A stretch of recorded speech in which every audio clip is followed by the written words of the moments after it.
દ્રશ્યો આપણે કોણ જશ્ન મનાવી રહ્યું છે કશ્યપ? બૂથો છે તેની ગણતરી બાકી છે અને હવે મોટી સંખ્યામાં લોકો જે છે તે કાઉન્ટિંગ સેન્ટર જે છે ત્યાં પહોંચ્યા છે અને જે પ્રમાણેના દ્રશ્યો છે તે જોવા મળી રહ્યા છે. સમર્થકો છે તે અહીં પહોંચ્યા છે અને તે લોકો જવા માટેનો પ્રયત્ન છે તે કરી રહ્યા છે. અહીંયા સમર્થકો જે છે તે મોટી સંખ્યામાં પહોંચી ચૂક્યા છે અને માહોલ જે પ્રમાણેનો સર્જાયો છે તે માહોલ જોતા એક વાત સ્પષ્ટ થઈ રહી છે કે કશ્યપ કોના સમર્થકો છે?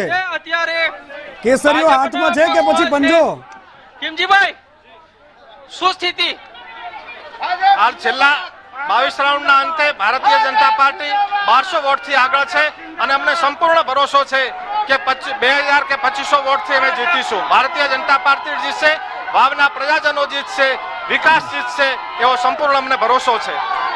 લોકો જે છે તેનો ઉત્સાહ છે તે જોવા મળી રહ્યો છે અને મોટી સંખ્યામાં લોકોના ટોળા જે છે તે અત્યારે અહીં કાઉન્ટિંગ સેન્ટરની બહાર પહોંચ્યા છે અને વિક્ટરીની સાઇન છે તે બતાડી રહ્યા છે. આજે તમામ સમર્થકો જે છે તે ભાજપના છે અને તે લોકોમાં ઉત્સાહ ભારે જોવા મળી રહ્યો છે.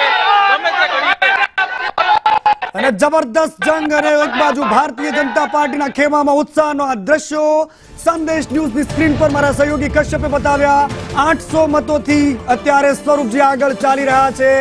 માત્ર થોડી ક્ષણોની ઇંતજાર છે, રાહ જોવાઈ રહી છે કે બસ એક રાઉન્ડ બાકી છે. શું થાય છે? ભારતીય જનતા પાર્ટીના સમર્થકો અહીંયા જશ્ન મનાવતા નજરે પડી રહ્યા છે. પળે પળ સમીકરણો બદલાઈ રહ્યા છે, ધડકનો તેજ થઈ રહ્યા છે અને કોંગ્રેસ અને ભાજપના સમર્થકો અંદર ખાને કોઈને ડર પણ છે કે સારું સમીકરણ બદલાયા તો શું થશે. અને આ બધી જ પરિસ્થિતિ વચ્ચે આખું ગુજરાત વાવ પર મીટ માંડીને બેઠું છે.